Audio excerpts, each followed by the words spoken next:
You are live, huh? नमस्कार दोस्तों, मैं भूपेंद्र अनुगूंज के सभी दोस्तों को प्रणाम करता हूं, हार्दिक अभिनंदन करता हूं। आज बुधवार का दिन, 7 बजे का समय। आप जानते हैं, ये समय और ये दिन एक मुलाकात का होता है। मुझे उम्मीद है कि मेरी आवाज आप तक पहुंच रही होगी।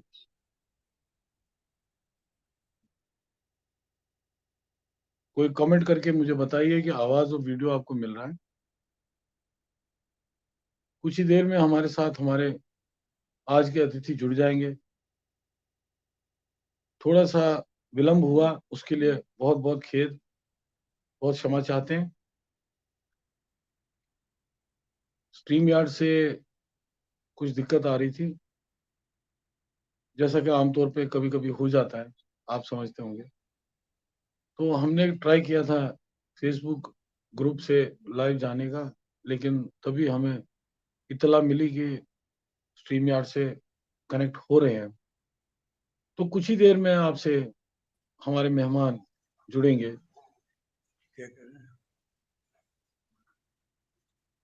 हमारे अतिथि हमारे साथ जुड़ चुके हैं। आज के अतिथि, नमस्कार, आपको सादर नमन। क्या आपको मेरी आवाज आ रही है? जरूर, बिल्कुल। जी, तो आप कुछ बोलिए। आपकी आवाज भी देख लेते हैं एक बार टेस्ट करके। जी, अब मेरी आवाज आप तक पहुंची? जी बिल्कुल पहुंच गई। जी जी, जनाब, बिल्कुल पहुंच गई। तो दोस्तों, अनुगूंज के सब साथियों को फिर से एक बार सादर प्रणाम, अभिनंदन, और आपका बहुत बहुत खैर मकदम इस्तकबाल इस आज के एक मुलाकात कार्यक्रम में। दोस्तों, जिंदगी की दौड़ में ज्यादातर लोग अपना लोहा मनवाने के लिए उस कोशिश में रहते हैं कि हम दूसरों को पीछे छोड़ दें इस दौड़ में और आगे निकल जाएं।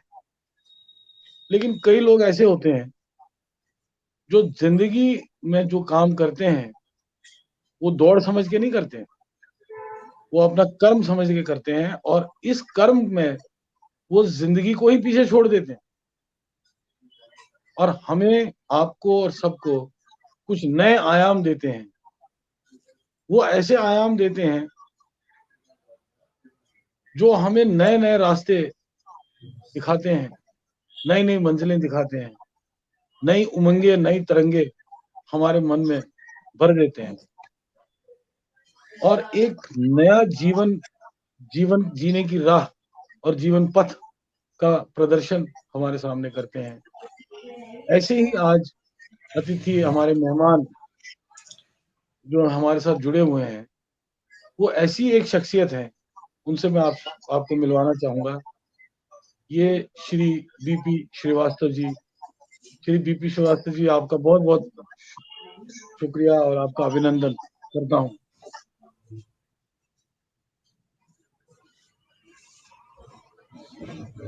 श्री बीपी श्रीवास्तव जी का जन्म जो है वो भोजपुर में हुआ। मैं इनका आपसे तारुफ करा दूं।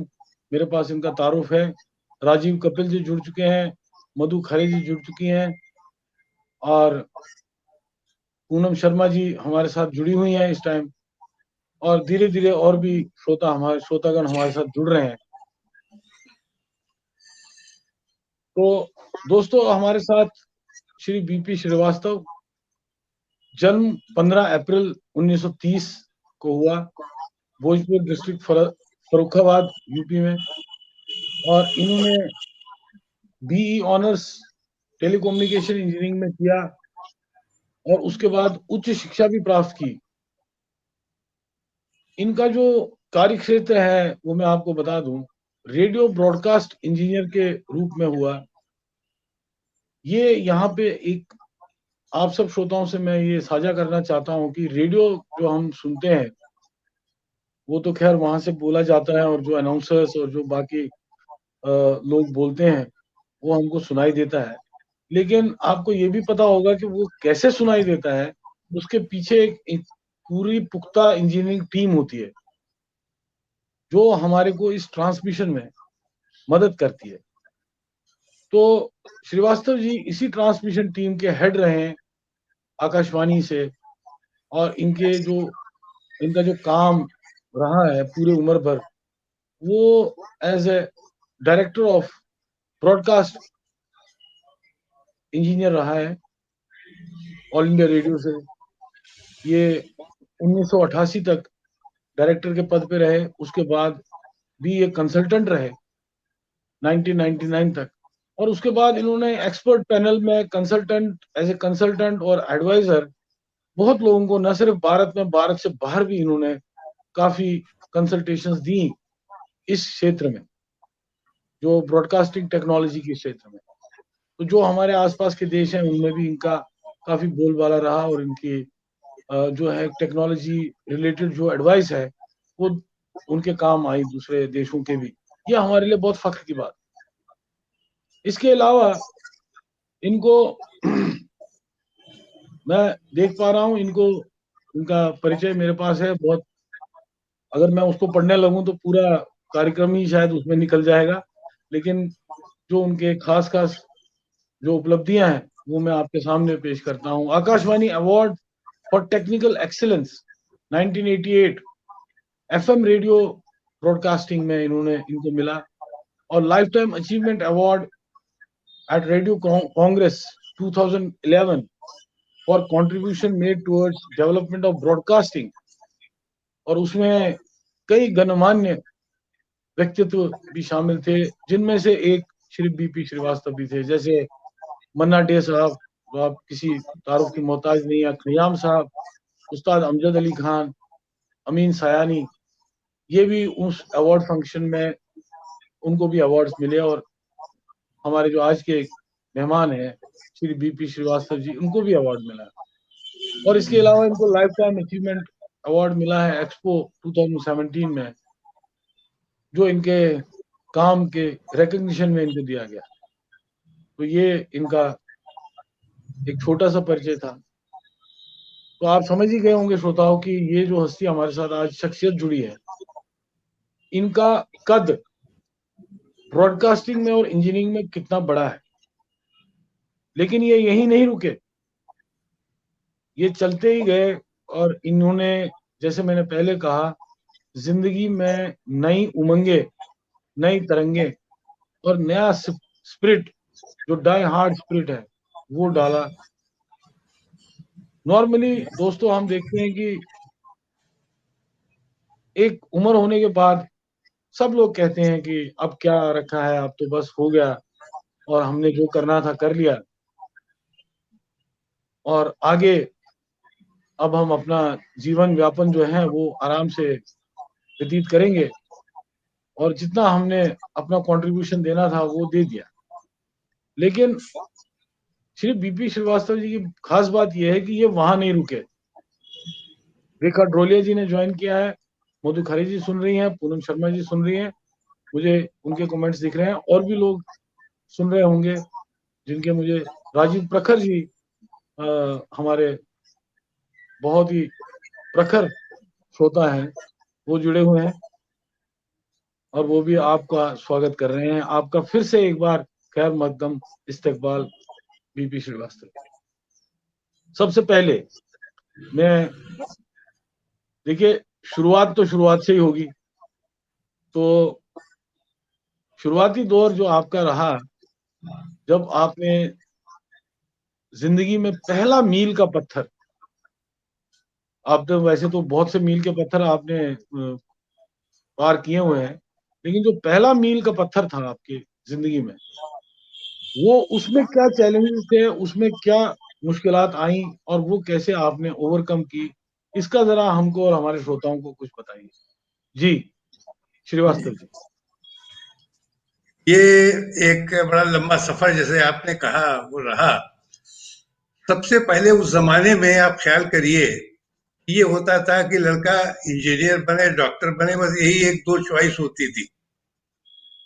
जी सबसे पहला जो पत्थर हुआ वो समझिए जब मैं एक बड़े प्रतिष्ठित कॉलेज में मेरा एडमिशन हुआ। वो गवर्नमेंट कॉलेज ऑफ इंजीनियरिंग था, जिसपे कि मेरा एडमिशन हुआ। उससे पहले जब मैंने बीएससी कर लिया था, और बीएससी करने के कबल मैं इंजीनियरिंग में जाना चाहता था बीएचयू में, वो नहीं गया था। लेकिन वो एक सबसे बड़ी वो हुई। और फिर मैंने ऑल इंडिया रेडियो ज्वाइन किया, और जब एफएम ब्रॉडकास्टिंग आया, एम में काम किया, मीडियम वेव किया, ये किया वो किया। एफएम ब्रॉडकास्टिंग में एक बिल्कुल हमारा जो वो रहा, जो उसमें कंट्रीब्यूशन रहा, जिसकी वजह से आज ये हो रहा। जी। जी जी श्रोताओं, तो आपने सुना इनके शुरुआती दिनों में काफी चैलेंजेस आए और इन्होंने उनको बखूबी पार भी किया अपनी मेहनत से, अपनी स्किल से। और आज इनको इसीलिए फादर ऑफ एफएम का खिताब दिया जाता है। आप ये समझते होंगे, श्रोताओं को मैं थोड़ा सा ब्रीफ कर दूं यहाँ। इसी बीच अरविंद शारदा जी हमारे साथ जुड़ चुके हैं, हमारे बहुत ही पुराने और बहुत ही सीनियर मेंबर हैं। अरविंद शारदा जी जुड़ चुके हैं, मंजू श्रीवास्तव जी जुड़ चुकी हैं और आपको सुन रही हैं और देख रही हैं। निवेदिता श्रीवास्तव जी तो आपके घर की बात है, वो जुड़ चुकी हैं। मैं यहाँ श्रोताओं को बताना चाहता हूँ, श्री बीपी श्रीवास्तव जी जो हैं वो हमारी कोर टीम की जो मेंबर हैं। निवेदिता श्रीवास्तव उनके फादर इन लॉ हैं और हमें सौभाग्य प्राप्त हुआ आज उनको मधु करने का इस महफिल में। और इनके तजुर्बों से मुझे पूरा उम्मीद है, कि मुझे पूरा यकीन है कि हम सब आगे अपने जिंदगी में एक नई उमंग और एक नई तरंग लेके आएंगे, जो इनके पास ऑलरेडी, जो इनके व्यक्तित्व से जो लहरें उठती हैं वो जरूर हमको भी छुएंगी। तो श्रीवास्तव साहब, ये जो एफएम था, इसमें हमको पता है कि एएम फ्रीक्वेंसी होती है और शॉर्टवेव फ्रीक्वेंसी वगैरह होती थी पहले, जो टेक्निकली इतनी, जितना मुझे पता है एज ए लेमैन, जो टेक्निकली इतनी मतलब साफ नहीं सुनाई देती थी। उसमें फ्रीक्वेंसी में कुछ मॉड्यूलेशन थोड़ा सा इधर उधर रहता था, और आवाजें और प्रोग्राम्स काफी दूर से अगर हों, तो यानी कि अगर हम मद्रास में बैठे हैं, दिल्ली का स्टेशन सुने तो वो साफ कैच नहीं करता था। लेकिन एफएम ने ये सारे बैरियर तोड़ दिए, और आज आप देखिए कि एफएम जो है वो, श्रोताओं, एफएम जो है वो टेलीविजन को चैलेंज कर रहा है, उसको मुकाबला, उसका कंपटीशन कर रहा है, और इसकी रीच हर छोटे या बड़े शहर तक है। तो श्रीवास्तव जी जो एफएम के फादर माने जाते हैं, एफएम का विस्तार में आपका बहुत बड़ा योगदान रहा, और इसमें एक बड़ा टेक्निकल रेवोल्यूशन लाया ब्रॉडकास्टिंग में। तो इसके बारे में आपके विचार जानने थे। जी श्रीवास्तव। ये बहुत अहम सवाल आपने किया। एएम जो होता है उसको कहते हैं एम्पलीट्यूड मॉड्यूलेशन, एफएम को कहते हैं फ्रीक्वेंसी मॉड्यूलेशन। एएम सबसे पहले आया था। एएम के बारे में लोगों को यहाँ तक कहते हैं कि मीडियम वेव को ही समझते हैं am, amplitude modulation. Amplitude modulation में शॉर्ट वेव और मीडियम वेव दोनों होते हैं। इनकी अपनी तरीका प्रोपगेशन का डिफरेंट डिफरेंट होता है। मीडियम वेव ने, मैं ये कहना चाहूंगा, करना चाहूंगा कि मीडियम वेव ने दुनिया को, इंडिया को बहुत अच्छी तरह से सर्व किया। और उसका ये था कि 1950 तक वो राजा था। लेकिन कभी कभी ये होता है कि किसी चीज की ये अच्छाई उसकी बुराई बन जाती है।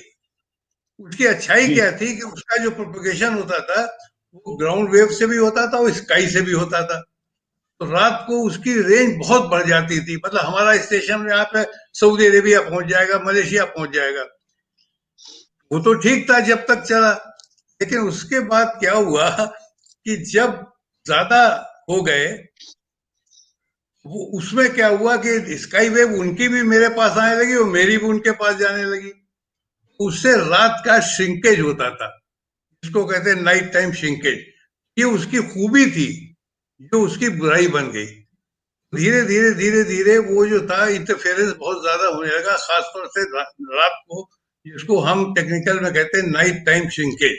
अगर दिन में 100 किलोमीटर है तो रात को 20 किलोमीटर रह गया। तो उसको दूर करने के लिए क्या था कि या तो आप, जैसे दुश्मन है उसको आप अपने ताकत बढ़ाएं, वो बढ़ाए तो आप और बढ़ाइए, वो बढ़ाए तो आप और बढ़ाइए। वही हम लोगों ने किया। चाइना ने वो नहीं किया था, हम लोगों ने किया कि हमको 1977 में वो हुई थी कॉन्फ्रेंस, ऑल इंडिया रेडियो को बड़े बड़े मिल गए, 300 किलोवाट लगाओ, 10 होता था 1000 किलोवाट के मिल गए। हम लोग उसी अफोरिया में रहे। देख भूपेंद्र जी, मैं आपको एक बात बताना चाहता हूँ कि उस जमाने में एफएम जो था वो क्वालिटी मानी जाती थी, फाइडेलिटी मानी जाती थी, और ये था कि बड़े आदमी का मीडियम है। जी एक बड़ी जरूरी बात, जैसे आपने कलर टीवी, तो आप लोग यंग लोग हैं, आप लोग जानते हैं, जब कलर टीवी आ रहा था एशियाड के टाइप में, तो इंदिरा गांधी जी भी जो थी वो उसको लाने में हिचक रही थी, क्योंकि लोग कहेंगे कि देखिए ये तो अमीरों के लिए, और वाकई था उस जमाने में अमीरों के लिए। आप ऊपर इतना लगता था, बैठते थे बड़े उसमें से, यही हिस्सा एफएम का था। एफएम रेडियो बड़ी महंगा आता था, ऊपर एरियल लगता था, ये माना जाता था कि अच्छे म्यूजिक सुनने के लिए है। दुनिया में 50 तक एफएम 1930 में इजाद हुआ था यूएसए में, जर्मनी में। उसके बाद 1940 में सब जगह स्टेशन आने लगे थे, 50 में तो सब जगह आए थे। लेकिन जैसे मैंने अर्ज किया कि ऑल इंडिया रेडियो फंसा हुआ था टी में, मीडियम वेव में। राजीव गांधी जी आए तो राजीव गांधी जी ने, वो मॉडर्न आदमी थे, उन्होंने कहा एफएम आएगा, लेकिन फिर वो भी हिचक गए। वो जो हमने जो इंट्रोड्यूस करने की तो हमने उसमें बड़ी जद्दोजहद की। हमने उनको ये बताने की कोशिश की, जो हम एफएम लाना चाहते हैं वो इसलिए नहीं लाना चाहते हैं कि ये अच्छे म्यूजिक के लिए है, हम कवरेज करना चाहते हैं, हम ये नाइट टाइम श्रिंकेज को खत्म करना चाहते हैं। वो एक मेरा पेपर है, journey of FM broadcasting in India, from points of birth to plenty. एक बड़ी दिलचस्प कहानी है कि कहाँ तो पैदाइश में ही वो हो रही थी और कहाँ वो इतना ज्यादा बढ़ गया। तो वो मेरा बड़ा भारी कंट्रीब्यूशन था, जो मैंने राजीव गांधी जी को वो मतलब उनकी पूरी टीम को, उनको, उनके एडवाइजर्स को कन्विंस किया। अदरवाइज हम सब प्लानिंग कर चुके थे, फिर आ गया कि साहब ये तो एफएम नहीं आएगा, मीडियम वेव ही चलेगा। वो भी हिचक गए थे। उसको मैं कहता हूँ सोशलिस्टिक पैटर्न ऑफ सोसाइटी का ही चक्कर था। तो वो एक बड़ी अहम चीज थी जो हमने उनको कन्विंस किया, और उन्होंने इजाजत दी, और हमने 100 ट्रांसमीटर्स की प्लानिंग ऑल इंडिया रेडियो के लिए की थी। दैट वाज द बहुत beginning of FM radio in India. लेकिन एक चीज मैं बहुत आपको बताता हूँ, जैसे आपने अभी अर्ज किया था कि जी FM is a local thing. Local thing मतलब उसकी लाइन ऑफ साइट प्रोपोगेशन होता है। अगर आप 100 मीटर का एंटेना लगाएंगे, आप टावर लगाएंगे 150 मीटर की, तो उसकी रेंज बढ़ती जाएगी, इसलिए वो एक दूसरे को इंटरफेरेंस नहीं करता है। It is a local thing. जैसे दिल्ली का स्टेशन है, करीब 80-90 किलोमीटर जाएगा। जो जी छोटे छोटे स्टेशन हम ही ने प्लान किए हैं सब। हमने हर इसे वो 1999 में, 1989 में, 90 में तो ऑल इंडिया रेडियो में हो गया। उसके बाद 1999 में गवर्नमेंट ने ब्रॉडकास्टिंग को खोल दिया और एफएम को प्राइवेट के लिए दे दिया। तो फिर मेरा आना हुआ, फिर मेरी जरूरत पड़ी। उस दिन से आज तक 20 साल से मैं एफएम की वो कोशिश कर रहा हूँ, और जितनी भी गवर्नमेंट के जो पॉलिसीज हैं सब मैंने बनाई है। वो एफएम जी का विस्तार ऑल इंडिया रेडियो क्या, रेडियो के उसके लिए बहुत जरूरी था कि वो, ये तो टीवी ने तो मार ही दिया था। जब इतना जी ज्यादा बढ़ गया तो वो 2011 में वो फंक्शन हुआ था रेडियो ब्रॉडकास्टिंग का, और ये FM is a local thing. 80-90 जी बिल्कुल किलोमीटर आगे दिया तो आपको रिपीट करना पड़ेंगे स्टेशन को। तो वो प्लानिंग करेंगे, आप बड़ा शहर है, छोटा शहर है, उसको किस तरह से। तो एफएम का जी जी इंट्रोडक्शन इंडिया में, ये हमारी लोगों की बड़ी कंट्रीब्यूशन रहा कि कैसे हम गवर्नमेंट को कर पाए कि एफएम आए, एएम के दिन चले गए। जी जी। जी बहुत बहुत ही बहुत अहम और बहुत ही एक रेवोल्यूशनरी आपने काम किया इस जिम्न में, जो हम जिसका नतीजा आज इतने 20 एक साल बाद देखते हैं। 99 के बाद वो प्राइवेटाइज हुआ, तो हम उसका इम्पैक्ट आज देखते हैं हमारे समाज में। श्रोताओं और दोस्तों, मुझे ये भी कहना है यहाँ पे कि बीपी श्रीवास्तव जी जैसे रिटायर होने के बाद जो ये मील का पत्थर जो लगा के गए थे, उसमें अभी आगे के आयाम आए नहीं थे। तो इनको बार बार बुलाया जाता था as a consultant, as a adviser. तो जैसा इन्होंने बताया कि ये जाते थे और इस पौधे को, जो ये बीज को लगा के गए थे, इन्होंने खूब सींचा अपनी स्किल सेट से, अपनी जो जो इन्होंने सीखा था उससे खूब सींचा और आगे इसको पौधे को वृक्षारोपण जो है किया। और आज हम उसी का फायदा जो है हम उठा रहे हैं पूरे भारतवर्ष में, और मेरे ख्याल से भारतवर्ष से बाहर। तो एक तो ये हो गया। दूसरा, अब हम चलते हैं श्रीवास्तव साहब आपकी आफ्टर रिटायरमेंट लाइफ। जैसे कि मैंने पहले भी बोला कि एक लोगों का जहनियत होती है, एक लोगों के जहन में माइंड, देखिए माइंड ही हमें चलाता है और माइंड ही हमें पिछाड़ देता है। तो माइंड में एक चीज हो जाता है, चलिए साहब हमने तो कर लिया, अब अवार्ड भी आ गए, बहुत कुछ हो गया, सब कुछ हो गया, काम भी बहुत कर लिया, अब हम रेस्ट करेंगे और आराम से जो अपना जो हमारी अपनी रेपुटेशन है उसके छांव में हम रहेंगे। लेकिन श्रोताओं, हमारे जो आज के मेहमान हैं, इन्होंने ऐसा बिल्कुल नहीं किया। इन्होंने उसके बाद भी एक कदम भी रुकना मुनासिब नहीं समझा और ये चलते गए।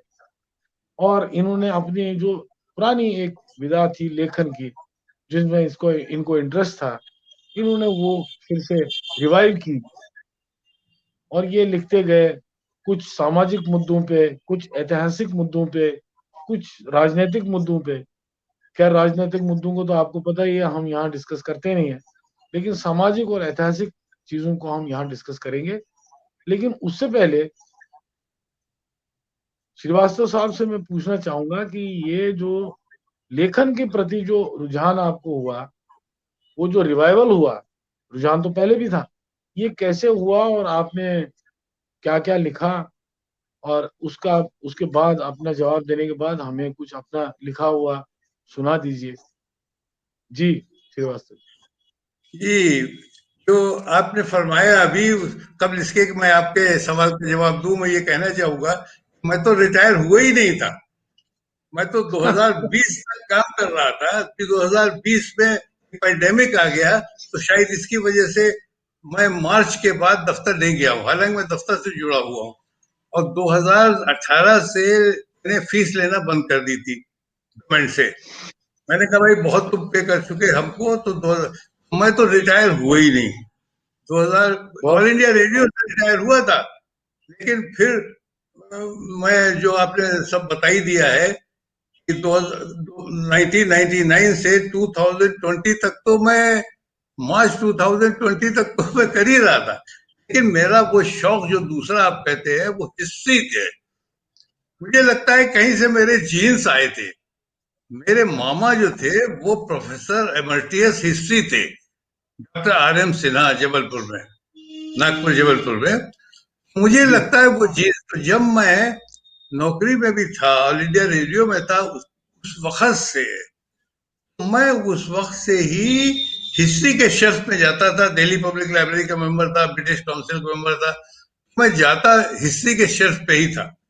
तो मुझे वो शौक जब से था। अच्छा, और शायरी का जो शौक था वो मुझे था। एक बड़े शायर साहब हैं, उन्होंने कहा आप में जर्म्स हैं, जरासीम हैं, आप उसको कुछ करते नहीं। कि मैंने कहा मैं कैसे करूं, मैं तो तीन तरफ मरा हुआ हूं। मैं एक तरफ तो उधर लगा हुआ हूँ, एक तरफ मैं इस लेखन में हूँ, पढ़ने में हूँ, हिस्ट्री पढ़ता हूँ, और तीसरी तरफ ये है। एक तो अगर आप कहिए jack of all and master of none, एक तो आपको कहिए ये आप जैसे हमको तारीफ करें, आप जैसे कदरदान लोग, कि मैं उसमें भी लगा। मैं हिस्ट्री में बराबर लिखता रहा और मैंने कहा यार आप तो डिस्कस नहीं करते उसको, लेकिन हालांकि वो मैं कहूंगा कि पॉलिटिक्स तो नहीं है, पार्टीशन ऑफ इंडिया जो हुआ था उस वक्त हम काफी बड़े थे। जी जी। वो मेरा इंटरेस्ट है जिसमें मैं किताब भी लिखना चाहता था। अभी भी मैं कोशिश कर रहा हूँ कि जो मेरा है उसको करा के कुछ तो लिखूं। शायरी का शौक मुझे तो मेरा तखल्लुस मैंने किया शजर भोजपुरी। वाह। शजर, वाह, शजर के मानी तो आप समझते हैं, शजर मतलब होता है दरख्त। मेरे बाग पेड़। जी बगीचे बहुत, बाग बगीचे थे। जी। भोजपुर एक गांव था, जो राजा भोज भोज आए होंगे। बिहार से ताल्लुक नहीं रखता है, मैं ये बता देता हूँ लोगों को, ये यूपी में है। लेकिन चूंकि राजा भोज वहां आए थे और वहां राजा भोज का एक किला भी है, वो शायद इसकी वजह गंगा जी के किनारे है, बड़ा बढ़िया। तो मैं शजर भोजपुरी मेरा तखल्लुस मैंने किया था। ये मैंने किया था जब मैं कॉलेज में था, उससे पहले भी था। एक मैंने कुछ लिखा था, उसको करेक्शंस में हुआ, फिर संहिता में छपा भी था। तो मैं सुखद से मैं ये लिखना या कहना शुरू किया। लिखता तो मैं था नहीं, तो मैंने बाद में उसको सब कंपाइल किया। एक मतलब जब अमेरिका गया था, तो हमारी बेटी है अमेरिका में, तो जी। वहां पर टाइप राइट कंप्यूटर पे उनके पास हिंदी वाला वो करा के, तो मैंने पहली दफे 1995 में अपनी जो जो कही नज्म थी उनको मैंने पेन किया है। क्योंकि मुझे वो नज्में जो मैं कहता हूँ वो मेरे दिल से निकलती हैं, और चूंकि मेरे दिल से निकलती है इसलिए मुझे याद रहती है। जी, आप तो सुनाइए ना कोई ऐसी दिल से निकली हुई कोई कविता, नज्म या कुछ भी। दिल से, सब मेरी दिल से। जैसे मैंने आपको जो पर्चा भेजा है, शायद एक सैंपल टाइप भेजा है, मुझे वो बहुत अजीज है। तो अब जी वो दिल से कैसे निकली, मैं सुन रहा था रविशंकर जी का जो यहाँ यमुना के किनारे प्रोग्राम हुआ था, उसमें प्रधानमंत्री जी आए थे। तो प्रधानमंत्री जी ने एक नज्म कही थी, किसी शायर की होगी, नज्म कही थी। उसका मिसरा था वो करके, तो चलो, तो चलूं। अच्छा। तो चलो, तो मुझे बहुत पसंद आई। अभी चूंकि आपने मेरी जिंदगी के बारे में बात की, तो उसमें जिंदगी के जो पहलू हैं वो मैंने उसमें लगाए। मैंने जी उसमें, इरशाद। आप देखिए, मैंने उसमें लगाए। तो अर्ज किया है, अकेले का जी चलना इरशाद। भी कोई चलना है, अकेले का चलना भी कोई चलना है, औरों को साथ लेके चलो। चलो, वाह। अकेले का चलना भी कोई चलना है, औरों को साथ लेके चलो। चलो, जिंदगी क्या के खूब। सफर में तुम चल पड़े हो, लेकिन जिंदगी के सफर में तो तुम चल पड़े हो, लेकिन लेकिन। जी। किसी पसमानदा के काम आ सको तो चलो। क्या पसमानदा बात है, मतलब क्या बात। डाउन ट्रॉडन, आपके ऑडियंस को मैं बता दो, डाउन ट्रॉडन। जिंदगी जी। के सफर में तो चल पड़े हो, लेकिन किसी पसमानदा के काम आ सको तो तब तो जिंदगी का मतलब है। क्या बात है, क्या बात। अकेले का चलना भी कोई चलना है। मेरा हरदम से एक बड़ा भारी मकसद रहा है, जो इंडियंस में कमी है, वो कमी है कि कंधे से कंधा नहीं मिलाते। वो भी मैंने एक नज्म कही, कंधे से कंधा मिलाकर तो देखो। ये मेरा एक बड़ा जी। भारी वो है, अकेले का चलना भी कोई चलना है, औरों को साथ लेके चलो तो चलो, जिंदगी के सफर में तो चल पड़े हो, लेकिन किसी पसमानदा के काम आ सको चलो। क्या बात है, रोज क्या बात। पढ़ने से क्या होगा, कुरान या गीता। आप देखते तो सुबह उठे पढ़ लिया है, पढ़ लिया, लेकिन उस पर कोई अमल करेंगे नहीं। ये मेरा, मैंने कोई इस तरह से मैं नहीं वो करता। और मैं कहता हूँ लोगों से, ये बुढ़ापे में जो तुम राम राम करते हुए चलेगी नहीं, जिंदगी में की नहीं, अब चले। तो मैंने कहा रोज पढ़ने से क्या होगा, कुरान या गीता। रोज पढ़ने से क्या होगा, कुरान या गीता। अमल इस पे कुछ कर सको चलो, अमल क्या करो बात है, तुम। क्या। बहुत खूब, बहुत खूब। अमल इस पे कर सको तो चलो। वाह। अमल इस पे कर सको तो चलो। शैतान तो हर कदम पे बरगलाएगा, शैतान का काम है, क्या शैतान बात तो है, हर क्या। कदम पे बरगलाएगा, भी राय खुदा पे तुम चल सको तो चलो। वाह ये आपसे वाह। हर वक्त कहता है यार ये बदमाशी कर लो, ये बदमाशी कर लो, ये कर लो, वो कर लो। ये शैतान का काम है। शैतान तो हर कदम पे गड़गड़ाएगा, शैतान तो हर कदम पे गड़गड़ाएगा, राह खुदा पे फिर भी चल सको तो चलो। तो चलो, क्या बात है, क्या बात। अब देखिए समाज बहुत। सेवा पे आता हूँ। समाज सेवा करने लगते हैं, अपने फायदे के लिए करते हैं या क्या करते हैं? मैंने कहा समाज सेवा में चाहिए हुब्बुल वतनी की ज्वाला। वाह। समाज सेवा में चाहिए हुब्बुल हुब्बुल वतनी। आपके ऑडियंस को हुब्बुल वतनी माने देश जी, प्रेम। देश प्रेम। जी जी। समाज सेवा में जी चाहिए हुब्बुल वतनी की ज्वाला। अब देखिए मैंने ज्वाला का वर्ड इस्तेमाल किया। समाज सेवा में चाहिए हुब्बुल वतनी की ज्वाला। इस तपिश को अगर सह सको तो चलो। तो चलो, वाह वाह। इस तपिश को, उसमें वो ज्वाला है, उसकी गर्मी को आप मतलब वो जो आपको जो हर्डल्स आएंगे समाज सेवा में, वो मैंने कहा समाज सेवा में चाहिए हुब्बुल वतनी की ज्वाला। इस तपिश को क्या बात। अगर सह सको तो चलो। अब एक लाइन क्या बात। कहते हैं सियासत में, तो ये देखिए सुनिएगा, अगर वो तो दाद दीजिएगा। सियासत जी। अपने आप में एक नशा है। वाह वाह, क्या मिसरा, देखिए क्या मिसरा। सियासत अपने आप में एक नशा है। अब देखिए नशा, इबादत, पूजा, मेरा कहना ये है, आप देखते हैं हमारे यहाँ साधु लोग चिलम पीते हैं अपना ऐसे करके और वो वैसे करके सो जाते हैं, है? जी उस ख्याल से मैंने ये लाइनें कही हैं मुकुंद जी। जी। सियासत जी, अपने आप में एक नशा है, इस नशे को इबादत बना सको चलो। क्या बात है, क्या बात है। बहुत खूब, बहुत। नशे को इबादत बना सको तो चलो, वाह। सियासत अपने बहुत। आप में एक नशा है, क्या इस बात है। नशे को इबादत बना सको चलो। क्या अब खूब, आखिरी लाइन क्या खूब। कर रहा हूं। जिंदगी जी की जी, अच्छा। पेचीदगियों में कहाँ फंस गए हो शजर। जिंदगी की जिंदगी की पेचीदगियों में कहाँ फंस कहाँ गए फंस हो गए। शजर। इस चक्रव्यूह से अब भी निकल सको तो चलो। तो चलो, वाह, बहुत खूब, बहुत खूब। से अब भी निकल सको तो चलो। अकेले का चलना क्या, भी कोई चलना है, औरों को साथ लेके चलो। चलो, नमस्ते। क्या खूब है। तो आपको ये देखा होगा, श्रोताओं ने, श्रोता बड़ी तारीफ कर रहे हैं, रेखा डोलिया जी, मंजू श्रीवास्तव जी, मधु खरे जी और उमेश सरोज जी, बहुत बहुत ही तारीफ कर रहे हैं आपकी कविता की। और वाकई तारीफ के काबिल है, जहां आपने जिस ख्याल से शुरू किया और उस ख्याल को किस उरूज तक पहुंचाया, आपने आध्यात्मिक उरूज तक। तो क्या खूब है। इसीलिए मैं आपको श्रोताओं बोल रहा था कि ये जो इनकी जो शख्सियत है, इनकी पर्सनैलिटी, शख्सियत कह लो, वो एक आयामी नहीं है। ये बहुआयामी शख्सियत के मालिक हैं श्रीवास्तव साहब।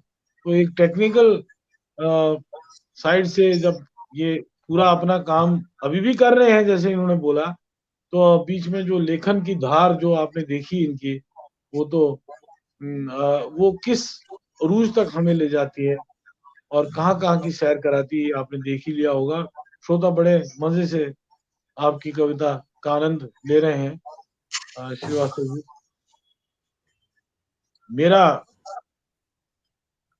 आपको थोड़ा पीछे ले जाऊंगा। ये आपके जब बचपन से थोड़े से लड़कपन के दिन रहे होंगे शायद, सन 47 में। सन 47 में जब जब भारतवर्ष का बंटवारा हो गया, तो आप उस समय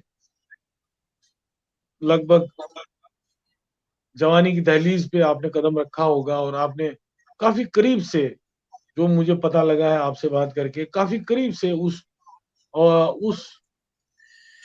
मोजज़े को देखा है, मौत का जो तांडव और जो अमानवीय घटनाएं हुई, वो आपने बहुत करीब से देखा। होता क्या है श्रीवास्तव साहब, मैं आपको खैर आपसे तो क्या कहें, आप तो बुजुर्ग हैं, आप अग्रज हैं हमारे।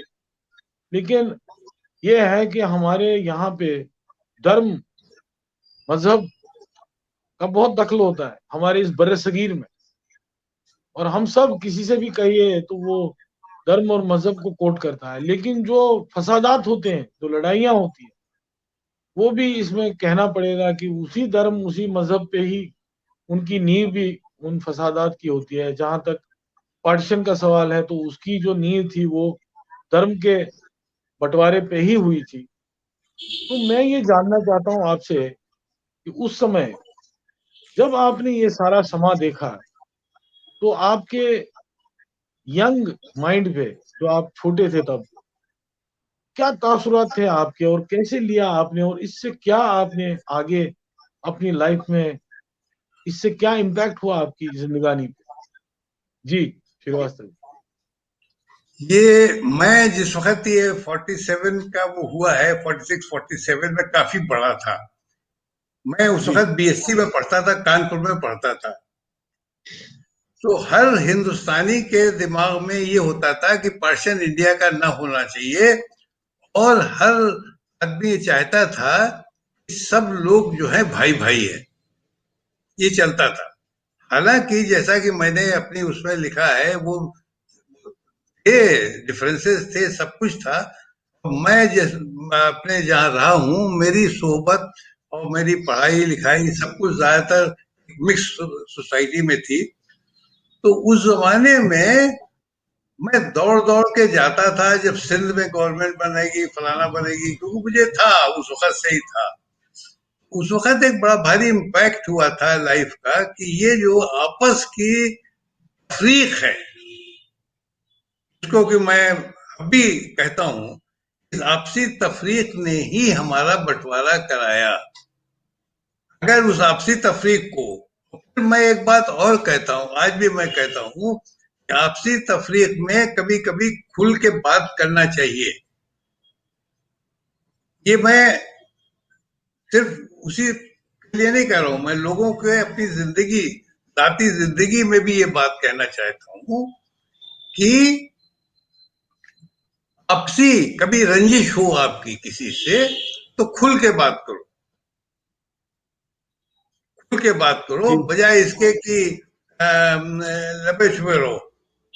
तो वो मैंने किसी नज्म में भी ये बात कही थी कि जख्म और पट्टियों की बात कही थी, पट्टियां खोल के रखो, इस तरह। वो मेरा एक जो आपने कहा कि क्या आपका इम्पैक्ट रहा, मेरा इम्पैक्ट ये था कि हम लोग मिलजुल के सब लोग रहें, आपस में खुल के बात करें, रंजिशें जो हैं दूर हो जाएंगी।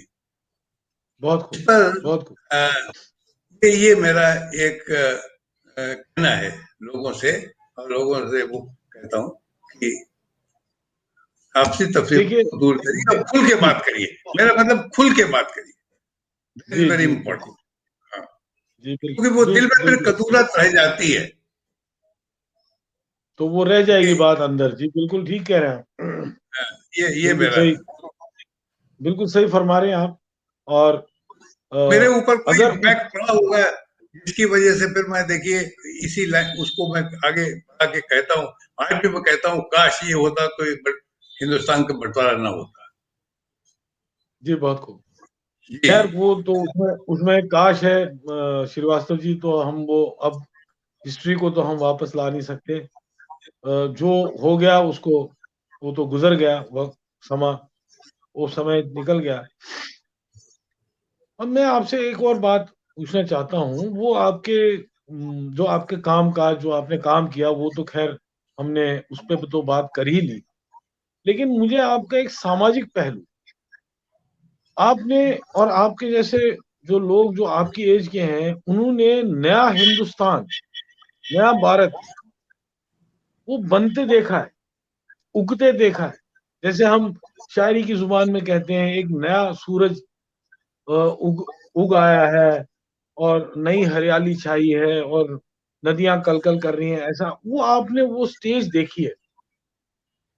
चलिए पार्टीशन तो हो गया, बहुत बहुत एक अनफॉर्चुनेट वाकया हुआ, उसके बाद लेकिन वो भी अपने घर में आगे बढ़ने की चेष्टा कर रहे थे, हम भी अपने घर में आगे बढ़ने की चेष्टा कर रहे थे। तो आप इसके वाहिद, आप लोग और आपके जो साथी जो आपके हम उम्र हैं, वो इसके उनके पास इसकी एक लाइव टेस्टिमनी है कि भारत उस टाइम, भारतवर्ष कैसे आगे बढ़ा और क्या क्या मुश्किलात थी, और क्या क्या जो थी सामाजिक और इकोनॉमिक, खासकर पॉलिटिकल तो छोड़ दीजिए, सामाजिक और इक्तिसादी जो मसाइल थे उनको कैसे, और आपके जो यंग माइंड पे उसका क्या असर हो। जी श्रीवास्तव। ये जब हम आजाद हुए, आजादी के जी बाद हम लोगों की जो पॉलिसीज वगैरह थी उस वक्त के लिए बिल्कुल सही थी शायद। इकोनॉमिक फ्रंट में हम लोगों ने मतलब एकदम से एक दूसरी तरह का एक रुख अख्तियार किया था। बड़े अच्छे माहौल से हम चले थे। जब हमारी कॉन्स्टिट्यूंट असेंबली वगैरह वगैरह और जब वो सब होता तो उनके डिबेट्स आप पढ़िए तो आपको लगता है क्या हर चीज का मेयार कितना ऊंचा था, जो आज धीरे धीरे धीरे धीरे करके गिरता जा रहा है। हाँ, इकोनॉमिक्स में पॉलिसीज में जरूर था, क्योंकि हमारे यहाँ जो पॉलिसी अख्तियार की गई थी कि वो प्राइवेट सेक्टर और ये वो करके था, तो इम्पोर्ट नहीं करते थे, शॉर्ट ये फॉरेन एक्सचेंज का चक्कर था, उसमें कई चीजों की कमियां हम लोगों को महसूस होती थी। जी तो वो एक इकोनॉमिक फैक्टर तो वो था। उसी बीच में जब मैं पाकिस्तान गया हूँ, मतलब मैं पाकिस्तान गया हूँ, वहां मैंने लेक्चर वेक्चर रहे हैं, तो पाकिस्तान में बिल्कुल डिफरेंट तरह का एक वो था माहौल, क्योंकि वो कोई चीज जी बनाते नहीं थे, हर चीज को बाहर से लाते थे। तो वहां किसी आदमी को जो पाकिस्तान की बात देखता था तो उसको ये लगता था कि यार ये तो इनके पास हर चीज, हमारे पास तो कुछ भी नहीं है। जो अमेरिका से लोग आते थे वो एक बड़ी भारी बात है, जो अमेरिका से लोग आते थे हमारे लिए नेल कटर भी लाते थे। मतलब आप देखिए हम लोग तो करते थे, वहां गए तो वहां सा भी है, इस तरह का था। एक तो पहलू इकोनॉमिक का वो था। दूसरे जो आपसी उसका कहता हूं, मैं आपको सही बताता हूं कि इस कदर इस वक्त आपको पहली मुलाकात पाकिस्तान में आप गए और गए, एकदम बड़ी मोहब्बत की होती थी, बड़ी मोहब्बत। लेकिन 5 मिनट के बाद वो पुरानी यादें आके और फिर फौरन वो थोड़ा सा। मेरी पाकिस्तान विजिट का भी एक एक मैंने कुछ लिखा है पाकिस्तान विजिट पर, मेरे क्या जी क्या रिएक्शन हुए, कैसे कैसे हुआ। अरे साहब, लाहौर एयरपोर्ट पर जो वेटर साहब थे उन्होंने मुझसे चाय के पैसे नहीं लिए, कहा कि आप तो हमारे मेहमान हैं। इंडिया का जी जो डेवलपमेंट हुआ वो दूसरी तरह से हुआ। लेकिन हमारे यहाँ हमको वो याद आता है कि जो पार्लियामेंट वगैरह में जो बातें होती थी, जो कॉन्स्टिट्यूंट असेंबली में बातें होती थी, जिसका कि जिक्र मैंने अपने काफी पेपर्स में किया है, बड़े हाई स्टैंडर्ड की होती थी। और हिंदुस्तान के पार्टीशन के बाद आप सुनिए जो जो हमारे मेंबर्स ऑफ पार्लियामेंट ने कहा है इसी मसले पर, वो बहुत ही मतलब आपको दिल छूता है कि ऐसा क्यों नहीं है। फिर धीरे धीरे हम लोगों ने तरक्की की, फिर तो आपको मालूम है कैसे हमारी इकोनॉमी खुली और क्या हुआ और क्या हुआ, और हम आज जो हैं वो बढ़ रहे हैं आगे और बढ़ गए हैं आगे। लेकिन हमारी वो जी पॉपुलेशन वाली बात जो है वो सिर्फ वही एक वो होती है कि जितनी हमने तरक्की की उतनी ज्यादा हमारी पॉपुलेशन बढ़ी। वो सब जी बातें हैं, मैंने काफी इस बारे में लिखा है, काफी लिया है, और सोशल इम्पैक्ट बहुत पड़ा है। अब जैसे रेडियो के जो डेवलपमेंट हुआ, जो आपने पूछा भाई सोशल इम्पैक्ट क्या है, अब आप देखिए इंडिया अपना एक डिफरेंट तरह का है।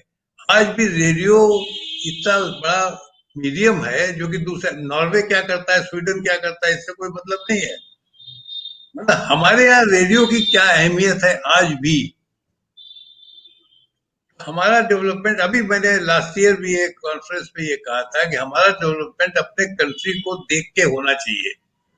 हर कंट्री का अपना, जैसे गांधी जी कहते थे उनका अपने एक था विलेज का, किस तरह से डेवलपमेंट किया जाए और विलेजेस के हिसाब से। इकोनॉमी को रखा जाए, वो एक बड़ी महत्वपूर्ण बात है। मेरा कहना यह है कि हर कंट्री को, इंडिया को अपनी तरह से चलना चाहिए। बिल्कुल बिल्कुल ये बिल्कुल सर, जी बिल्कुल। ये जब आप ये सब अपने तजुर्बात हमको हमारे बीच में शेयर कर रहे थे, तो इस बीच में काफी लोग हमारे साथ जुड़े थे। रेखा ड्रोलिया जी, मधु खरे जी, अनिल, डॉक्टर अनिल शर्मा अनिल जी, और उमेश सरोज जी खास आपसे कुछ अपनी यादें और अपने एक्सपीरियंसेस जो शेयर करने के लिए बोल रही थी, वो आपने किए भी। और अपने बुक्स और राइटिंग्स की बात जो अवेलेबिलिटी है, वो हम कमेंट सेक्शन में शेयर करेंगे उमेश जी, सरोज जी, वो आप वहां से देख लीजिए। तो अभी क्योंकि हमारे मेहमान हमको इनसे, इनके जो इन्होंने लिखा हुआ है इन संदर्भ में काफी इन्होंने लिखा है, तो हमारे पास समय उतना होना चाहिए कि हम इनसे ज्यादा से ज्यादा मालूमात लें। बहुत खूबसूरत आपने एक विवरण दिया श्रीवास्तव जी। हमारी जो एक एक सफर था, हमारा देश का, नेशन का सफर था, जो जैसे रहा। मैं आपसे आखिर में ये पूछना चाहता हूँ कि उम्र के इस पड़ाव पे आप हैं, वैसे तो आप तो मानते नहीं है, लेकिन आपने बहुत ही खूबसूरत कहा था कि मैं तो मार्च 2020 तक तो आप करते ही थे, और मैं चाहता हूँ ऊपर वाले भगवान से, प्रभु से मैं यही चाहूंगा, और हम सब श्रोता यही प्रेयर करेंगे, आपके लिए दुआ करेंगे कि आप जितना आप में जितनी देर आप रहें, आप वो काम अपना करते रहें। पूनम शर्मा जी भी बहुत आपके लिए कॉम्प्लीमेंट्स दे रही हैं, और मधु खरे जी कह रही हैं ज्ञान का भंडार है। पूनम शर्मा जी कह रही है सही में बहुत नॉलेज है इनके पास। तो ये सब लाभ उठा रहे हैं।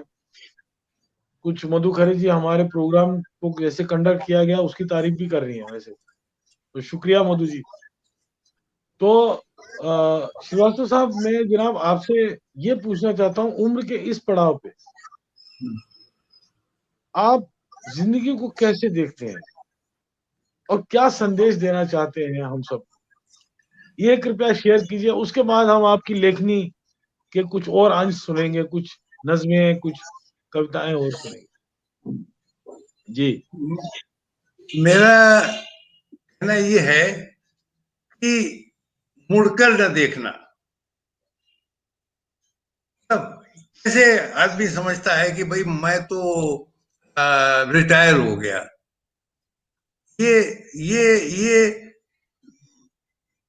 मेरा जो आपने कहा, मेरे तीन उसूल मैंने, work is worship, do your duty. आपने कभी सुना हो, रविन्द्रनाथ टैगोर की एक पोएम थी, उन्होंने कहा है कि need not go to the temple, you need not do this thing, you do this, you do your duty. मैं हर यंग आदमी से, आप लोग तो सब इतने ज्ञानी लोग हैं, लेकिन मैं उनसे ही कहना चाहूंगा कि work is worship, do your duty. दूसरी बात, मेरे कंप्यूटर के पास ये लगा हुआ है, मैंने वहां पर लगाया हुआ है, work is worship, do your duty, be honest and be truthful. मैं क्या अपने बारे में क्या बताऊं, मैं वो आदमी हूं जिसके पास एक भी पैसा ब्लैक मनी नहीं है। तो ये तीन वो है। आदमी को कभी ये नहीं सोचना चाहिए कि मैं अब रिटायर हो गया, अब तो मैं तो रिटायर हुआ नहीं, तो जबरदस्ती मैं रिटायर हो गया, और रिटायर होने का मतलब दफ्तर नहीं जाता हूँ। लेकिन मैं दिन भर बिजी रहता हूँ, लिखता हूँ। मैं सबसे ये कहूंगा कि अपना पहले तो सबसे बड़ी बात यह है कि कोई शौक आप अपना जरूर रखिए, अदरवाइज रिटायरमेंट के बाद जो आप हो जाएंगे बोर।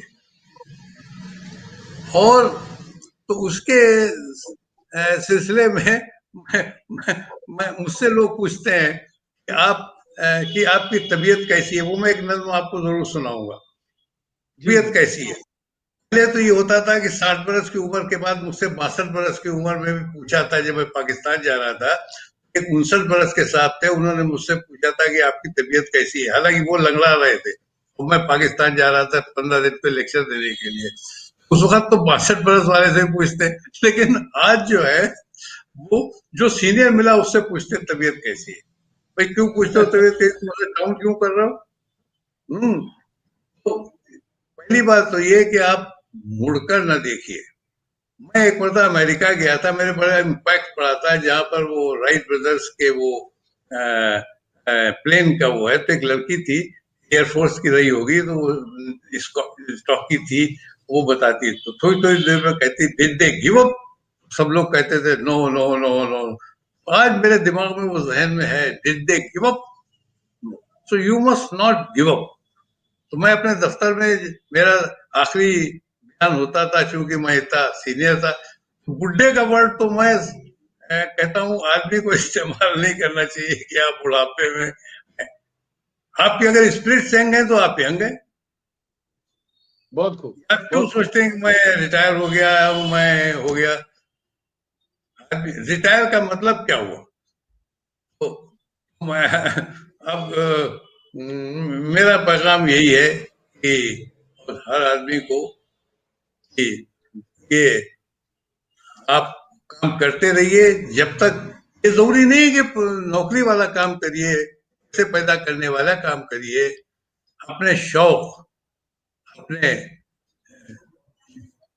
सबको चालू रखिए। जी भूपेंद्र जी। जी बहुत जी बहुत खूब।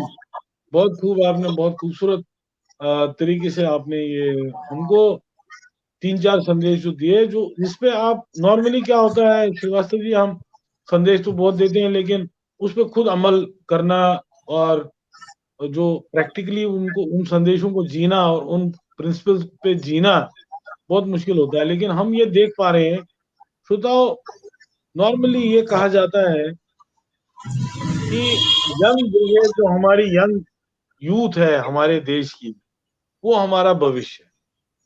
लेकिन मैं बड़ी आसानी से ये कह सकता हूं कि श्रीवास्तव जी जैसे उम्र रसीदा लोगों को देख के मैं ये कह सकता हूं कि यूथ अगर है हमारे हमारा भविष्य, तो श्रीवास्तव जी जैसे लोग हमारी बुनियाद हैं। और बुनियाद जब सही होगी, जब संगीन होगी, जब जो वो सॉलिड होगी, तो उसी पे भविष्य निर्माण हो सकता है। बुनियाद अगर हिल जाए तो फिर भविष्य निर्माण का कोई मतलब नहीं रहता है। ये जो है हमारे लिए एक अपोस्टल, एक सिंबल है। जैसे इन्होंने कहा work is worship, be honest, और जो दो चार प्रिंसिपल्स इन्होंने कहे कि अंत तक आप काम करते रहिए, ये मत सोचिए, and don't look to the past. देखिए कितना सुंदर, सीधा और बहुत सिंपल प्रिंसिपल जिंदगी में इन्होंने हमें बताया। मैं तो आज श्रीवास्तव जी, मैं तो मेरा तो आज सफल हो गया आपके साथ बात करना। मेरा मेरे इस जन्म में जो है काफी सीख मिली है, बहुत सीधी और सच्ची सीख। अब आपसे अनुरोध करते हैं, रिक्वेस्ट करते हैं, कुछ अपना लिखा हुआ कुछ कविताएं सुनाइए, जो आप पहले भी कह रहे थे। वो जो जो जी, आपने रखे हुए हैं वो कृपया सुना दें। जी मैं आपको एक अभी लाइट वेन की एक कविता सुनाता हूँ, जो जी अभी इरशाद। मैंने लिखी है। ये लाइटर वेन में है। एक मैं और जी सुनाना चाहूंगा आजादी पर। तो नेशनली जी फॉरवर्ड में लिखता हूँ, लेकिन मेरी तबीयत ही कर रही है कि मैं आपको वो बताऊं, लाइटर वेन वाली बताऊं। मैंने जी कहा कि जी लोग जो पूछते आपको। हैं तबीयत। हाँ, तो अगर मौका लगा तो वो आजादी वाली भी मैं सुनाना चाहूंगा, क्योंकि मैं जी जी उसमें तबीयत का हाल पूछने को हमारी सवाल करते हो। तबीयत का हाल पूछने को हमारी सवाल करते हो। सवाल का जवाब मालूम है फिर भी सवाल करते हो। क्या बात है, क्या बात है, वाह। तबीयत का हाल पूछने को हमारी सवाल करते हो। सवाल का जवाब मालूम है फिर भी सवाल करते हो। बहुत खूब बेहतर बहुत खूब। होता बेहतर होता कि तुम पूछते हाल दिल, कि अंग्रेजी में कहते हैं हाउ डू यू डू, कहते हैं फाइन थैंक यू, ठीक हो भाई। उर्दू में कहते हैं मिजाज शरीफ, उनका इनायत है, कर दिए भाई, वेरी नाइस वेरी गुड। लेकिन जो ये पूछते हैं तबीयत कैसी है, मैं लोगों से पूछने लगा कि भाई मैं तो अस्पताल से आया नहीं, मेरा जुल्ला हुआ नहीं, मुझे बुखार आया नहीं, तो आप ये क्या पूछा? हमने कहा तबीयत का हाल पूछने को मेरी सवाल करते हो, सवाल का जवाब मालूम है फिर भी सवाल करते हो। क्या बात, क्या बेहतर बात। होता कि पूछते तुम हाल दिल, हम भी कहते कि तुम अच्छा सवाल करते हो, तबीयत क्या का हाल बात है, पूछते वो हमारी बहुत सवाल खूब, करते हो। बहुत खूब। हम तो और मदहोश थे, हम तो मदहोश थे तसव्वुरों की दुनिया में, क्या हम बात, तो मदहोश थे मदहोश थे। तसव्वुरों की कसम, तसव्वुर मतलब ड्रीम, ड्रीम, जी जी जी जी। Dream sequence, you can dream anything. हम तो मदहोश थे तसव्वुरों की दुनिया में, बड़े नादान हो, हमसे इस दुनिया का सवाल करते हो। वाह वाह वाह, क्या बात है, क्या हम बात तो मदहोश थे तसव्वुरों की दुनिया में, अरे बड़े नादान हो, हमसे इस दुनिया का है, दुनिया सवाल का सब। करते हो। क्या बात है, क्या बात। बहुत खूब, बहुत खूब।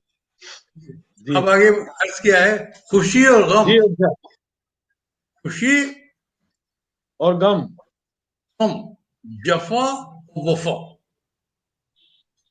खुशी और गम, जफा और वफा, नाम और रुसवाइयां, यही चीजें आती हैं दुनिया में, लोगों के दिमाग में, मतलब लोगों की लाइफ में, खुशी और गम, जफा और वफा, नाम और रुसवाइयां, यहाँ सभी आए हो गए, अब किस पद पर सवाल करते हो?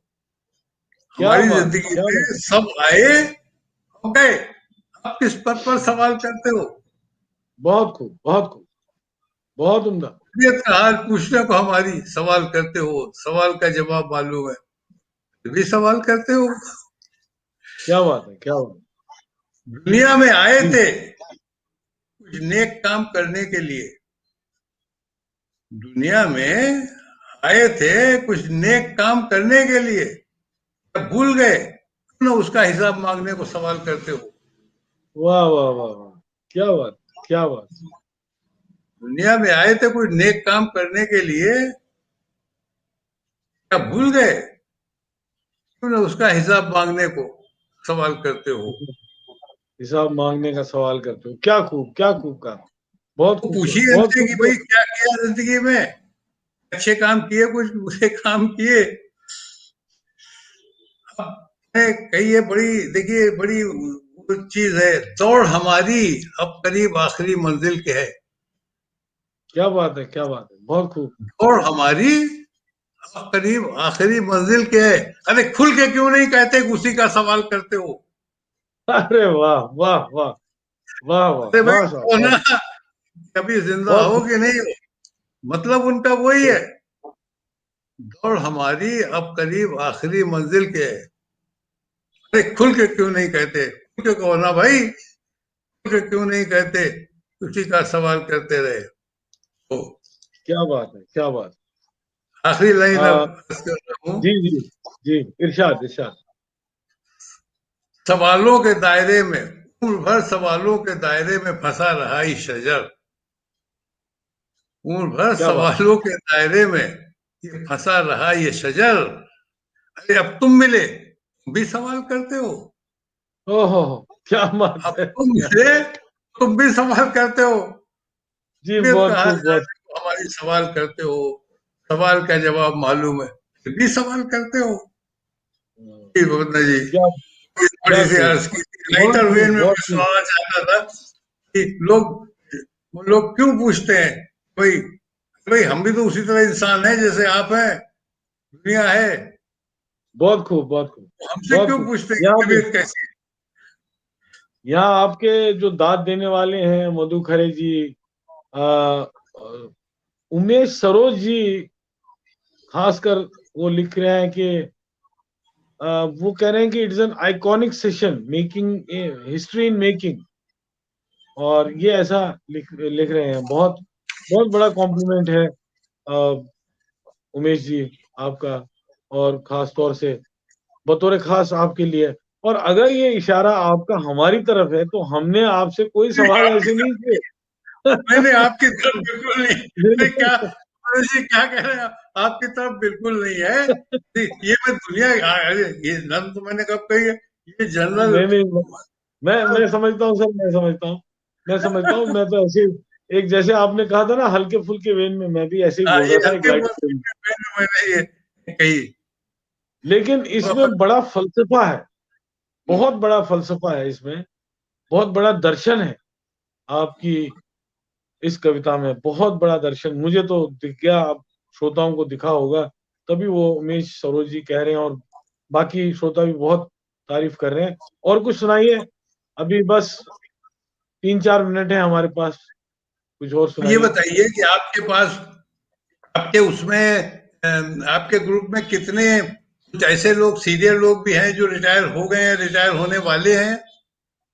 जी जी, हमारे पास सब तरह के लोग हैं, हमारे पास यंगस्टर्स भी हैं, हमारे पास अब टाइम चूंकि नहीं है तो मुझे ये चॉइस करना है कि मैं जो नज्म मैं सोची थी, एक तो मैंने रिटायरमेंट पे लिखी थी, वो कही थी फौरी आप तो जो, नज्म है वो, और एक मैं सुनाना चाहता था आजादी पर, मैं सुनाऊं? मैं जी आजादी जी, पर बिल्कुल सुनाऊंगा। बिल्कुल बिल्कुल इरशाद, आप जो मर्जी, आप, हमारे जी, पास सब मैं तरह के मैं श्रोता हैं। आजादी पर सुनाता हूँ। ये जी जी मैं कहता हूँ क्योंकि ये एक पैगाम भी देगी, कुछ देगी। जी, अभी तलक इरशाद। तारीकी थी, ये नज्म कहने के पहले नज्म का टाइटल है आजादी। उससे पहले जी, अभी तलक तारीकी थी, लौट शफक अब आई है। अभी तलक वाह, तारीकी थी, लौट शफक अब आई है। शफक माने क्या बात, सुबह। क्या बात। जी जी कर लो जी, इन शौं को, कर लो इन शौं को और मोड़ लो अपने आंगन में। वाह सीज द वाह अपॉर्चुनिटीज। ये वाह वाह, मैंने क्या बात। ये दो लाइनें पहले उसके कही है कि अभी तलक तारीकी थी, लौट शफक अब आई है, पकड़ लो इन शौं को, मोड़ दो अपने आंकन में। Now you are independent, seize the opportunities, do this. तो नज्म का टाइटल है आजादी। जी, We forget the value of आजादी, that's what I want to say। आजादी की कीमत जानो, ये शय न गवानी अच्छी है। आजादी की कीमत जानो, ये शय न गवानी अच्छी है। महरूम रहे थे तुम इससे, ये याद दिलानी अच्छी है। क्या बात, क्या आजादी बात। की कीमत जानो, ये शय न गवानी अच्छी है। महरूम रहे थे तुम इससे, ये याद दिलानी अच्छी है। इमारतें सड़कें दिल्ली की हरदम से याद दिलाएंगी। इमारतें सड़कें दिल्ली की हरदम से याद दिलाएंगी। सदियों से गुलामी छाई है, क्या खाक निशानी अच्छी है। वाह वाह वाह वाह, सदियों से क्या बात। गुलामी छाई है, क्या खाक निशानी अच्छी है। अच्छी है। हम माँ से बागी भाई को दुश्मन के बराबर समझेंगे। हम माँ से बागी भाई को दुश्मन के बराबर समझेंगे। गद्दार न हो घर में पैदा, फिर आगे की कहानी अच्छी है। क्या गद्दार बात, न हो क्या घर बात। से पैदा, आगे की कहानी अच्छी है। अच्छी है। तुम अपना माजी याद करो, शेरों से तुम खेले थे। तुम अपना अपना माजी माजी याद करो। याद करो, शेरों से तुम खेले थे। जो ग्रहण लगाता सूरज को, वो बात भुलानी अच्छी है। वाह आजादी की वाह, कीमत जानो, जो ग्रहण लगाता सूरज को, वो वो बात बात पुरानी भुलानी अच्छी है। है। यही वाह वाह, क्या निष्काम बात। कर्म का जन्म हुआ। देखिए, यही निष्काम कर्म का जन्म हुआ। कुर्बानी यहाँ का सेवा है। यही निष्काम कर्म का जन्म हुआ, कुर्बानी यहाँ का सेवा है। बुद्धा भी यहीं पर जमने थे, ये बात जतानी अच्छी है। ये बुद्धा बात भी यहीं जतानी पर है। वाह, जमने थे, ये बात जतानी अच्छी है। ये तो बड़ी बड़ी बातें हो गई, लेकिन अब हम में कुछ कमियां हैं। तो वो जी बदल जी, मैं जरूर कहना चाहूंगा कि हमारी कमियां क्या है। तो बड़ी बड़ी बातें हमने बोल ली, जी साहब जी, हम ये थे, वो थे, वो थे। आज हम क्या करते हैं वो है, हमारे पास दो सबसे बड़ी चीजें हैं जो हमारी कमी है। एक तो करप्ट हैं हम, करप्ट हैं। क्यों इन रिश्वतखोरों को, लोग कहते हैं गवर्नमेंट ही कर दे, गवर्नमेंट ही कर दे। गवर्नमेंट नहीं कर सकती, सोसाइटी कर सकती है। जी बिल्कुल सही कहा। तो मेरा कहना यह है कि जैसे कोई आया, कोई साहब आए, पहली लाइन मैंने कही, क्यों रिश्वतखोरों को अपने पास बिठाते हो, क्यों रिश्वतखोरों को अपने पास बिठाते हो, हिंद की इज्जत की खातिर इनकी शान घटानी अच्छी है। अब देखते कोई आता है, साहब बड़े पैसे वाले आए, जितनी रिश्वत का आइए साहब आइए, उनके लिए काजू किशमिश निकाल के लाए, और आ गए कोई बीपी श्रीवास्तव टाइप इस तरह के आदमी आ गए, अपने मूंगफली मूंगफली खा के चालू कर दिया। क्या बात है, क्या बात। तो ये फिर से, जी ये फिर से सुनाइए ये वाला शेर। जी क्यों रिश्वतखोरों को अपने पास बिठाते हो। देखा, अगर आप बहिष्कार करने लगे ना सोसाइटी, आप बड़े भारी रिश्वत खाते हैं, आप आए नहीं, हम नहीं बिठाए, देखिए कल बंद हो जाए, गवर्नमेंट क्या करेगी। तो क्यों रिश्वतखोरों को अपने पास बिठाते हो, हिंद की इज्जत की खातिर इनकी शान घटानी अच्छी है। बहुत खूब, एक बहुत लाइन, बहुत खूब। एक लाइन और मैं कहना चाहूंगा जो हमारी सबसे बड़ी कमजोरी है, वो भी तो जी अपने बच्चे हैं, वो भी तो अपने बच्चे हैं जो बाहर जाके चमकते हैं। क्या बात। सोचिएगा, ये हमारी कमी है। वो भी तो अपने बच्चे हैं जो बाहर जाके चमकते हैं। नाकाम यहाँ क्यों रहते हैं, कुत्थी सुलझानी अच्छी है। चिट्ठी सुलझानी, वाह वाह, क्या बात है, क्या बात है। बहुत खूब। नाकाम, नाकाम यहाँ नाकाम रहते हैं, वो भी तो अपने बच्चे हैं जो बाहर जाके चमकते हैं। नाकाम यहाँ क्यों रहते हैं, गुत्थी सुलझानी अच्छी है। जो एक सबसे और बड़ी कमी जिसका मैं पहले भी जिक्र कर चुका हूँ, शजर ये कैसा मैं खाना, शजर ये कैसा मैं खाना, क्या पीर पुजारी होश में है। शजर ये कैसा मैं खाना, समाज फरमाइएगा, शजर ये जी जी कैसा मैं जी, खाना, या पीर पुजारी होश में है। होश में मैं है। जी देश प्रेम की, मैं मतलब खिलाफ, मैं देश जी प्रेम जी, की और फिर मिकदार बढ़ानी अच्छी है, आजादी की कीमत जानो, ये शय क्या न बात है, गवानी अच्छी। क्या बात है, क्या बात बस क्या है ये, है। मैं देश, जैसे मैं कहूंगा, शजर ये कैसा मैं खाना, या पीर पुजारी होश में है, मैं देश प्रेम की और पिला मिकदार बढ़ानी अच्छी है, आजादी की कीमत जानो, ये शय न गवानी बहुत अच्छी है। बहुत खूब, बहुत थैंक यू वेरी मच। बहुत बहुत ही खूबसूरत आपने, मुझे लगता है जो ये देश प्रेम की आपने कविता नज्म सुनाई है, तो बहुत कम नज्में हमको ऐसी सुनने को मिलती हैं। हमने काफी कुछ सुना है, डायस्पोरा पूरा।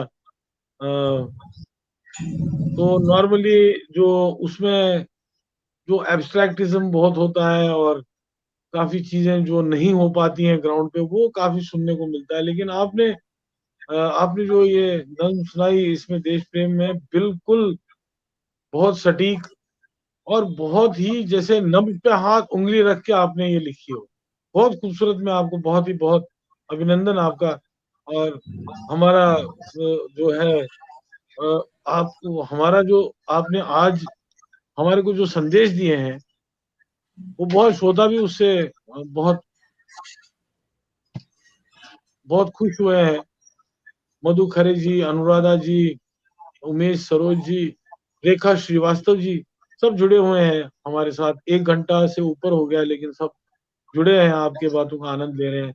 लेकिन जिस तरह से हर एक चीज का, जो चीज शुरू होती है, जो काम शुरू होता है, उसका अंत होता ही है, वो आप समझते हैं। तो इस कार्यक्रम का भी अंत अब आ गया है। मैं आपको किन शब्दों में आपका मैं शुक्रिया अदा करूं, मुझे समझ नहीं आता। लेकिन जो श्रोताओं को मैंने पहले बोला था कि हमारे साथ एक ऐसी शख्सियत है जिन्होंने जिंदगी की दौड़ में आगे पीछे नहीं देखा, उन्होंने जिंदगी को पीछे छोड़ दिया। तो मुझे लगता है कि मैंने वो, शायद वो गलत नहीं बोला था, वो सिद्ध हो गया, वो प्रूव हो गया आपको सुन के। और आपका जो काम और आपके जो ख्यालात और आपकी शायरी सुन के बहुत बहुत शुक्रिया बीपी श्रीवास्तव जी। आप आए हमारे मंच पे, आप हमारे इनवाइट को आपने कबूल किया, बहुत बहुत मेहरबानी आपको। और श्रोताओं, आपको भी बहुत बहुत अभिनंदन, आप हमारे साथ रहे। जैसा कि आप हमेशा अपना स्नेह, अपना मान देते हो हमें, और अपना प्यार और अपना अफेक्शन देते हो, आगे भी ऐसे ही उम्मीद है कि आप देते रहेंगे। आज हम आपसे भी और श्री बीपी श्रीवास्तव से भी इजाजत लेते हैं। बहुत शुक्रिया आपका। नमस्कार।